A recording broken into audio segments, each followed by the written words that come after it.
Je voudrais à Bretagne vous raconter une petite histoire que j'ai écoutée hier soir. Je ne sais pas comment vous raconter cette histoire. C'est dur à l'écouter, c'est dur à la comprendre. Mais, vous savez, ces derniers temps, j'entends beaucoup des choses des histoires au-delà de ce qu'on peut imaginer. Par exemple, hier soir, j'ai donné un cours de Torah dans une maison. Et je l'ai fait à la mémoire d'une jeune femme qui est décédée. Cette jeune femme, je la connais très bien.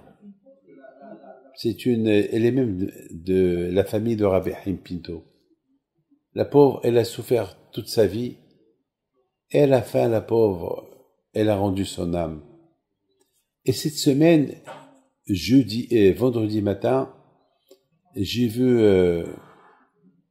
son beau-frère et je lui dis, tu sais, je vais venir chez vous à la maison la semaine prochaine donner un cours de Torah à la mémoire de Madame telle et telle, s'appelle Yael.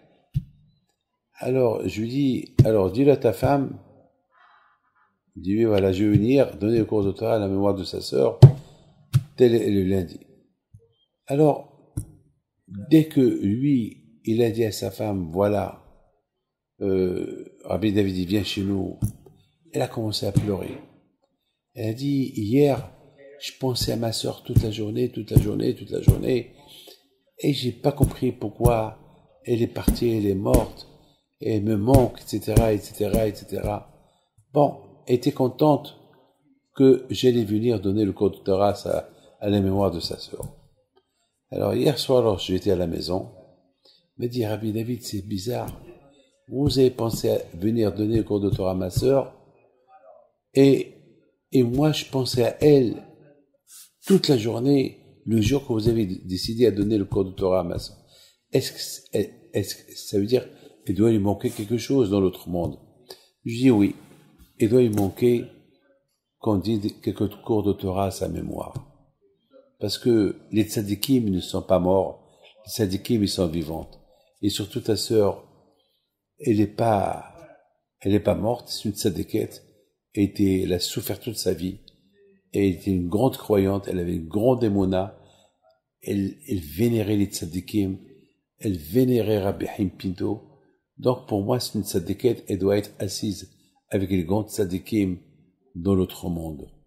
Donc le fait que toi, tu t'es posé des questions sur elle, pourquoi elle est morte et pourquoi le bon Dieu a fait ceci et cela, alors ça les perturbe dans l'autre monde, parce que il faut toujours accepter ce que Hachem il a fait. Hachem, il donne, Hachem, il prend. Vous savez, une fois, Rabbi Meir Baal HaNes alav shalom, ses deux enfants, ils sont morts. Mais ça, elle avait le Shabbat. Mais sa femme, Broria, elle n'a pas voulu lui dire. Et pendant tout le Shabbat, Rabbi Meir Baal HaNes, il dit à sa femme, mais où sont les enfants? Et chaque fois, il lui dit, les enfants, ils sont à la yeshiva. Les enfants, ils sont chez tel et tel. Et après Shabbat, il vient, il dit, attends, depuis vendredi soir, j'ai pas vu mes enfants, les deux, où ils sont? Il lui dit, viens mon fils, viens mon mari adoré, viens. Il monte avec elle dans une des chambres, elle ouvre la chambre, et voilà deux enfants, ils étaient allongés, ils étaient morts. Je lui dis, mais pourquoi tu me l'as pas dit? Je lui dis, parce que je voulais simplement t'apprendre, Hachem, il nous a donné un cadeau, et voilà, il a pris le cadeau. Les enfants, ils sont comme un gage, c'est un picadone, et il peut venir les prendre quand il veut. Et nos enfants, ils sont pas à nous éternels.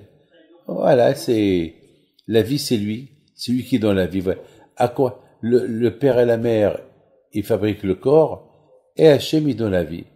Et le jour qu'Hachem décide, prend ce qu'il a donné, ah ben il le prend.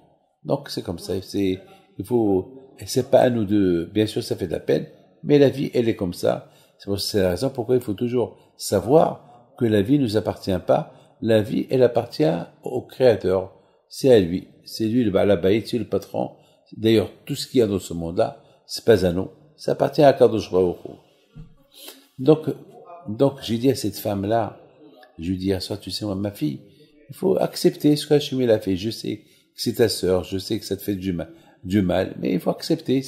Alors, le fait que tu n'acceptes pas qu'elle est partie, alors, ça le perturbe dans l'autre monde. C'est pour ça, elle est venue dans ma tête pour me dire, donne un cours de Torah à ma mémoire, et parce que toi, tu n'étais pas très bien dans ta tête le jour que moi j'ai pensé donner le cours, tu pensais quelque part du mal, pourquoi Dieu a fait ça. Donc, bon, Hachem, tout est arrangé. Mais, une chose extraordinaire s'est passée. Il me dit, Rabbi David, il y a ma mère qui veut vous parler. Alors, je lui dis avec plaisir. Et sa mère, elle était au Maroc. Alors, je l'appelle, on parle. Il me dit, Rabbi David, il y a quelque chose de bizarre qui s'est passé. Je lui dis quoi? Il me dit, moi et mon mari, on a passé Shabbat à la maison à Casablanca. On a passé on a pris notre repas de vendredi soir au balcon. On disait que les deux, il y avait la lumière allumée. Après, ça y est, on est parti dormir. Et voilà, le dimanche, il y a ma voisine qui habite en face. Elle me dit, madame, c'était qui la jeune fille qui était chez vous à la maison? Il y avait pas de jeune fille, mais je l'ai vue. Je dis, alors, elle lui dit, non, il n'y avait pas de jeune fille, il y avait que moi et mon mari qu'on était à la maison. C'est tout. Et le mari, entre-temps, il partait à la synagogue dimanche matin, il rencontre le voisin. Il dit, dis-moi, mon ami, vendredi soir, il y avait quelqu'un chez vous à la maison, parce que moi et ma femme, on a vu une jeune fille au balcon. C'était qui? Il dit, non, il n'y avait pas de jeune fille, personne.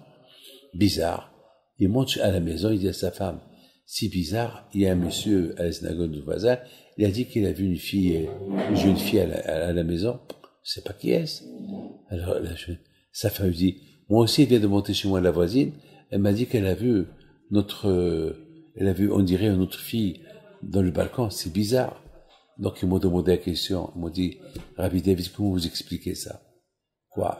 Moi et mon mari étaient seuls à la maison, et les voisins, ils ont vu qu'au milieu de la nuit, une fille était assise au balcon.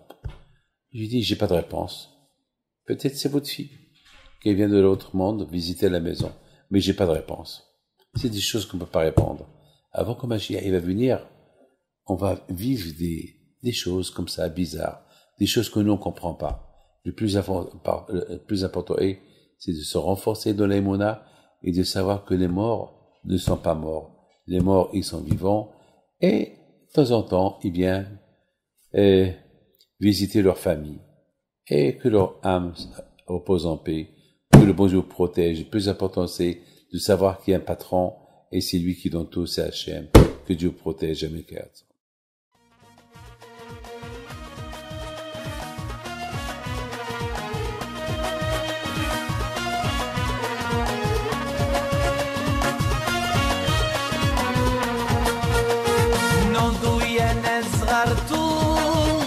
على ربيع حيم بنتو وقف لنا زي خو